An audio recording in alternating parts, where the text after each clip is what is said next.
Sejarah perjalanan negeri ini diwarnai dengan banyak catatan penting terkait peran dan keterlibatan kaum muda dalam merubah arah sejarah.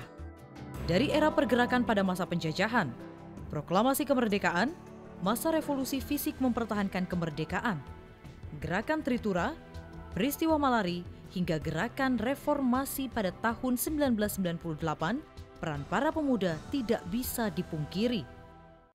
Kaum muda kerap kali tampil di kala krisis dan menjadi penyambung suara dan hati nurani masyarakat. Nah, memang kaum muda itu entah gimana ya, karena idealisme atau apa, punya kecenderungan untuk mendobrak dalam arti mereka tidak senang dengan kemaparan yang sifatnya represif, dan biasanya kaum tua itu nggak ingin ada perubahan gitu. Biasanya ada tetapi jarang. Mengapa? Karena mereka sudah menikmati itu.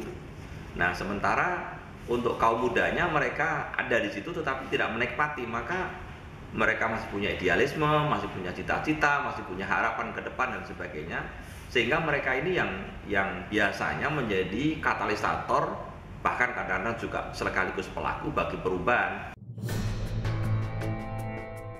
Dalam lintasan sejarah modern Indonesia, kepeloporan kaum muda dalam memperjuangkan perubahan telah dirintis sejak awal tahun 1900-an ketika wilayah Nusantara masih terkungkung dalam penjajahan Belanda. Hasrat perubahan itu pada awalnya tumbuh di kalangan sejumlah individu yang kemudian meningkat dalam suatu pergerakan melalui organisasi modern. Terinspirasi oleh berita-berita dari luar negeri, antara lain berita kemenangan armada laut Jepang dalam perang melawan Rusia, serta keberhasilan gerakan Turki Muda, sejumlah mahasiswa di Sekolah Kedokteran Stovia di Batavia mendirikan organisasi modern Budi Utomo pada tanggal 20 Mei 1908. Meski keanggotaannya masih didominasi kalangan priai Jawa, kesadaran untuk berorganisasi yang ditularkan Budi Utomo menyebar dengan cepat. Dan Budi Utomo itu yang dibangga-banggakan sebagai kebangkitan nasional itu murni Jawa itu. Ketika Budi Utomo beritahu bulan Mei, bulan September itu sudah dikuasai oleh para priai, dan yang jadi ketua Budi Utomo pertama itu ditunjuk oleh Gubernur Jenderal. Jadi itu organisasi para pegawai itu. Gema pendirian Budi Utomo misalnya mengilhami sejumlah mahasiswa Bumi Putra yang tengah belajar di negeri Belanda untuk mendirikan organisasi kebangsaan bernama Indische Vereniging. Pada tahun 1921, saat dipimpin Muhammad Hatta, organisasi ini menjadi kian radikal dan belakangan mengubah namanya menjadi Perhimpunan Indonesia. Sikap radikal Perhimpunan Indonesia untuk menanamkan kesadaran kebangsaan dan pentingnya kemerdekaan antara lain ditunjukkan lewat tulisan-tulisan yang dipublikasikan dalam majalah mereka, Indonesia Merdeka. Indische Vereniging, ya. Jadi orang-orang yang datang ke tanah India ini, kemudian di tahun 24, Indische Vereniging itu tukar nama menjadi Indonesia Vereniging, ya. Kalau gitu orang Indo dan segala macam nggak ikut lagi. Pendirian Budi Utomo dengan cepat menularkan kesadaran kebangsaan di kalangan muda dan merangsang berdirinya sejumlah organisasi kedaerahan seperti Jong Sumatera, Jong Ambon, Jong Celebes, dan lain-lain. Terdorong oleh visi dan semangat kebangsaan yang sama, pada tanggal 28 Oktober 1928, sejumlah perwakilan pemuda dari berbagai pelosok Nusantara mencetuskan Sumpah Pemuda. Lewat Sumpah Pemuda ini, semangat kebangsaan dan cita-cita untuk menjadi bangsa yang merdeka disuarakan dengan lantang oleh para pemuda. Pada tahun 25 diadakan Kongres Pemuda yang pertama. Bagaimanakah pemuda Sumatera dengan pemuda Jawa bisa bersatu? Nah, itu tidak temu kecocokannya. Pada tahun 26, mereka tidak lagi cerita bagaimana seharusnya, berikan saja Indonesia Muda. Dan itu di akhir kongres, Muhammad Yamin tulis kepada ketua, ini sebagai keputusan kita. Waktu itu masih ada yang pidato. kami pemuda Indonesia bersumpah ya, itu yang Sumpah Pemuda itu. Jadi itu tindakan spontan dibacakan di akhirnya. Itu. Jadi Sumpah Pemuda itu tidak seperti sumpah. Baru beberapa tahun kemudian itu disebut sumpah. Di antara para tokoh muda yang terdepan dalam menyuarakan semangat kemerdekaan adalah pemuda bernama Soekarno. Lewat pidato-pidato politiknya yang membakar dan menjangkau berbagai kalangan, Soekarno Muda aktif menyuarakan pentingnya kemerdekaan bagi bangsa Indonesia. Akibat pidato-pidato politiknya dan kepemimpinannya dalam Partai Nasionalis Indonesia atau PNI, Soekarno sempat dipenjara dan beberapa kali harus menjalani masa pembuangan bersama tokoh-tokoh muda lainnya. Saat penjajahan Belanda berakhir pada tahun 1942 dan Indonesia dijajah Jepang, kepeloporan kaum muda untuk memperjuangkan kemerdekaan tak pernah padam. Kita juga boleh lupa bahwa Soekarno itu juga ditentang oleh mahasiswa karena Soekarno itu pada saat-saat terakhirnya, Soekarno itu juga diktator.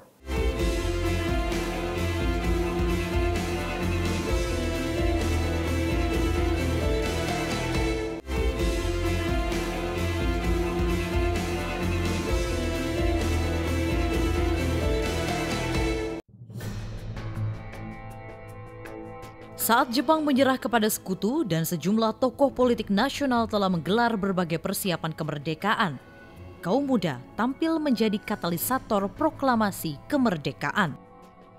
Pada tanggal 16 Agustus 1945, beberapa pemuda dipelopori Soekarni misalnya nekat menculik Bung Karno dan Bung Hatta dan membawa keduanya ke Rengas Dengklok, Jawa Barat. Aksi ini dilakukan para pemuda untuk menjauhkan Soekarno dan Hatta dari pengaruh Jepang, serta untuk mendesak keduanya segera memproklamirkan kemerdekaan. Sudah ada pidato dari Kaisar Hirohito yang notabene dia harus membuat secara terselubung rahasia sebab tidak didukung oleh jenderal, mengumumkan bahwa Jepang sudah mau menyerah tanpa syarat. Dan dengan cepat sekali Bung Karno bisa mengerti ini satu kesempatan emas dan saya kira dua-duanya bisa dimengerti dan bisa dihormati ya. Kalau kaum tua mereka kerja bersama Jepang sangat erat sekali. Ya, ada segelintir yang tidak. Saya kira default setting tidak akan memberanikan mereka untuk ambil tindak yang sebenarnya tidak disetujui oleh Jepang. Dan ini saat di mana harus mendobrak pintu. Dan Bung Karno dan para pemuda mendobrak pintu. Nah, Syahrir itu sudah keluar. Dia membuat gerakan di bawah tanah. Nah, menggerakkan para pemuda. Nah, Soekarno-Hatta depan-depan begini-begini. Tapi Syahrir bermain di bawah. Jadi ketika proklamasi, yang bermain itu anak-anak buah Syahrir. Proklamasi. Kami, bangsa Indonesia. Setelah melewati perjuangan panjang, Soekarno dan Hatta akhirnya memproklamirkan kemerdekaan Indonesia pada tanggal 17 Agustus 1945. Namun, meski kemerdekaan telah diproklamirkan, perjuangan para pemuda untuk mempertahankan kemerdekaan jauh dari kata usai. Sepanjang masa revolusi kemerdekaan dari tahun 1945 hingga 1949, para pemuda di berbagai daerah ikut maju mengangkat senjata di berbagai front pertempuran untuk mempertahankan kemerdekaan. Pengakuan kedaulatan yang diraih Republik Indonesia dari pemerintah Kerajaan Belanda pada 27 Desember 1949 mengawali babak baru dalam sejarah perjuangan bangsa Indonesia. Bagi para pemuda, perjuangan di zaman baru untuk mengisi dan menjaga cita-cita kemerdekaan ini jauh lebih rumit. Karena mereka kerap kali harus berhadapan dengan sesama anak bangsa sendiri, hingga selalu dihantui perpecahan, kekecewaan, dan kecurigaan. Pada tahun 1966 misalnya, tidak lama setelah terjadi peristiwa penculikan dan pembunuhan 6 jenderal Angkatan Darat, Pada 30 September 1965, para mahasiswa dan pelajar yang tergabung dalam KAMI, KAPI, dan KAPI turun ke jalan memprotes kepemimpinan Soekarno yang mereka nilai telah menyimpang dari semangat kemerdekaan. Mereka menuntut penurunan harga, pembubaran Kabinet Dwi Kora, dan pembubaran Partai Komunis Indonesia atau PKI. Kan kita sudah 20 tahun merdeka kan? Dan kemudian selama ya 5-10 tahun itu demokrasi terpimpin. Represinya bukan main, dan bukan saja politik akan tetapi juga ekonomi. Ekonomi kita berat sekali pada waktu itu. Pada waktu zaman demokrasi terpimpin itu. Harga-harga naik terus. Harga-harga naik terus. Kelaparan di mana-mana. Jadi kita nggak boleh lupa bahwa Soekarno itu juga ditentang oleh mahasiswa karena Soekarno itu pada saat-saat terakhirnya Soekarno itu juga diktator, mengangkat dirinya jadi presiden seumur hidup, membuat semua lembaga-lembaga itu jadi menteri. Jadi ketua DPR itu menteri, ketua MPR itu menteri, ketua Mahkamah Agung itu menteri. Jadi Bung Karno itu pemimpin besar revolusi. Ya itu yang dan beliau ya juga melakukan politik sendiri gitu loh. Jadi dia berhasil dengan Trikora, bikin lagi Dwi Kora. Rakyat itu betul-betul nggak punya uang karena semua dijadikan untuk dana untuk revolusi. Karena terjadi di tengah turbulensi politik yang diwarnai konflik antar berbagai kelompok kepentingan, aksi dan gerakan moral mahasiswa dan pelajar pada tahun 1966 tidak luput dari kontroversi. Sejumlah kalangan menilai gerakan mereka ditunggangi oleh kelompok kepentingan tertentu untuk menggulingkan Presiden Soekarno dan meraih kekuasaan. Tidak kok ditunggangi oleh militer. Militer itu bersama-sama dengan mahasiswa menghadapi ini. Mereka juga dilukai. Coba bayangkan, 7 orang jenderal yang paling, yang artinya pejuang, mereka itu jadi jenderal itu bukan cuma karena dari akademi militer, tidak, mereka itu pejuang revolusi yang memimpin TNI kemudian memerdekakan negara ini. Nah, itu dibunuh dengan secara keji. Betapa tertusuknya perasaan mereka kan. Hanya kadang-kadang kalau tidak hati-hati, kaum muda ini bisa digunakan oleh kekuatan-kekuatan lain yang sebenarnya punya kepentingan. Kita ambil contoh misalnya, dulu perjuangan dari Bung Karno ke Presiden Soeharto misalnya. Ya kaum mudanya sangat berperan pada waktu itu, tetapi belakangan ketahuan bahwa ya ternyata ada pihak-pihak lain yang ikut menunggangi kepentingan itu, misalnya kepentingan asing dan sebagainya, yang mungkin pada waktu itu kaum mudanya tidak sadar.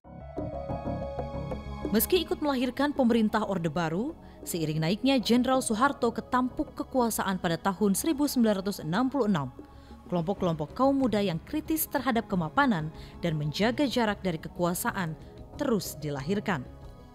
Pada tanggal 15 Januari 1974 misalnya, ribuan mahasiswa di Jakarta turun ke jalan memprotes berbagai kebijakan rezim Orde Baru pimpinan Presiden Soeharto yang dianggap menyimpang dari cita-cita kemerdekaan. Pertanyaan awal, malah itu sebenarnya apa? Itu adalah kritik kita terhadap strategi pembangunan yang dilakukan oleh rezim Soeharto yang semata-mata mengejar pertumbuhan. Karena kita tahu, kalau kita mengejar pertumbuhan, akibatnya itu akan yang kuat, yang mempunyai modal akan mengambil semuanya. Dan akan terjadi jenjang kaya miskin yang akan semakin jauh, dan itu nggak akan sustainable, tidak akan bisa berkelanjutan.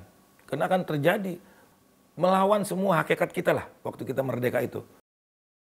Aksi besar-besaran mahasiswa yang berubah menjadi kerusuhan massa ini diatasi rezim Soeharto dengan tangan besi. Sejak aksi mahasiswa pada 15 Januari 1974 ini, pemerintah Orde Baru bertindak kian represif terhadap gerakan sipil dan kelompok-kelompok kritis. Kelompok diskusi tentang kemana itu mulai dihapus juga.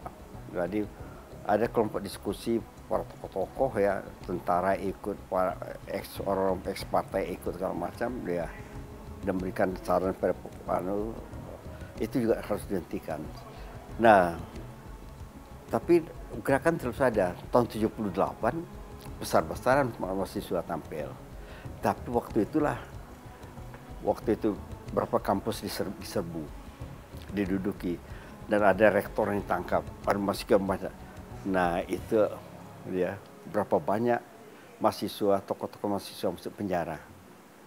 Dalam politik itu selalu kalau kita nggak bisa melawan message-nya, nggak bisa melawan tuntutannya, kita bunuh penuntutnya gitu loh.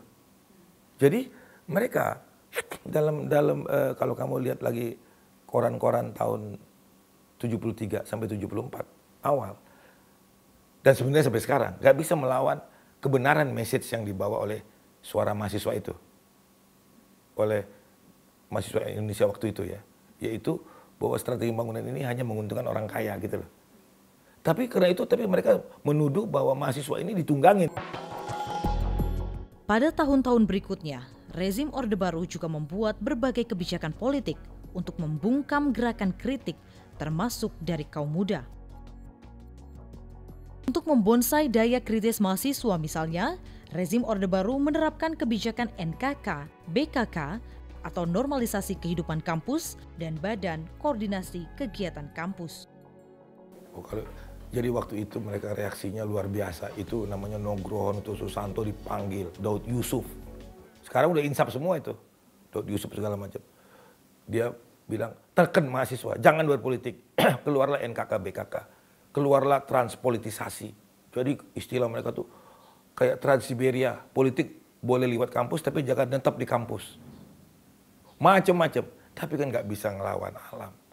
Anak-anak waktu itu ya bikin grup diskusi di luar. Dengan karakternya yang anti kritik ini, pemerintah Orde Baru berjalan tanpa kontrol. Berbagai praktek menyimpang dari cita-cita kemerdekaan, seperti praktek korupsi dan berbagai penyalahgunaan wewenang lainnya, meluas. Berbagai praktek pelanggaran HAM yang memakan banyak korban nyawa juga kerap terjadi pada masa kekuasaan rezim Soeharto. Jangan jauhi politik. Berpolitik, karena berpolitik itu adalah cara untuk kita membangun Indonesia dengan modal ide.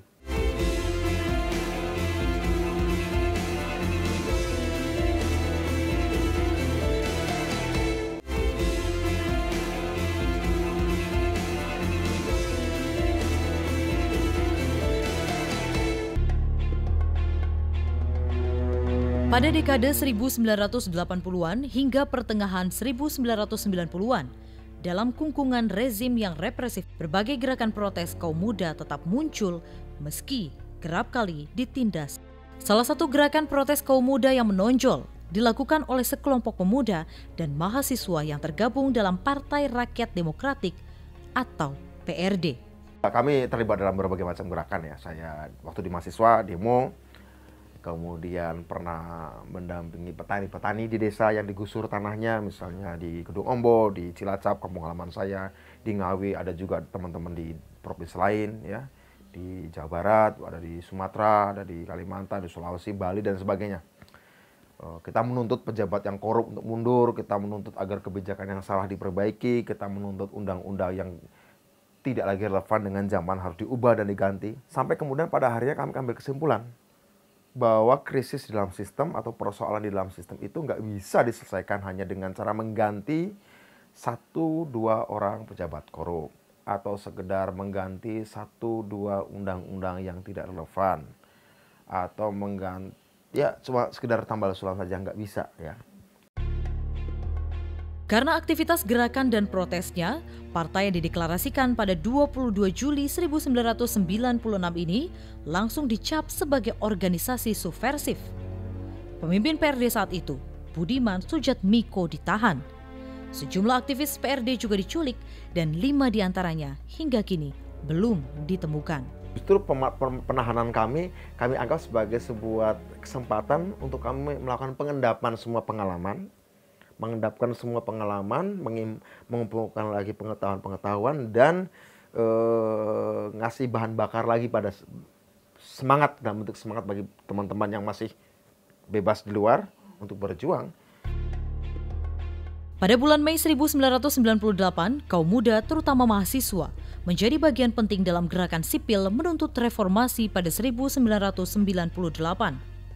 Gerakan yang ditandai dengan gelombang aksi unjuk rasa ini berhasil memaksa Presiden Soeharto mengundurkan diri pada 20 Mei 1998. Setelah rezim Orde Baru tumbang, gerakan unjuk rasa kaum muda terhadap pemerintah masih kerap terjadi. Beberapa kali gerakan-gerakan protes itu memakan korban nyawa. Dalam lintasan sejarah nasional, idealisme dan keberanian kaum muda untuk memberontak terhadap kemapanan, meluruskan hal-hal yang dianggap bengkok, telah menginspirasi dan bahkan melahirkan banyak perubahan. Saya sampai tahun-tahun sebelum reformasi, saya masih percaya bahwa kaum muda itu bisa lawan. Karena mereka satu-satunya orang-orang yang masih ada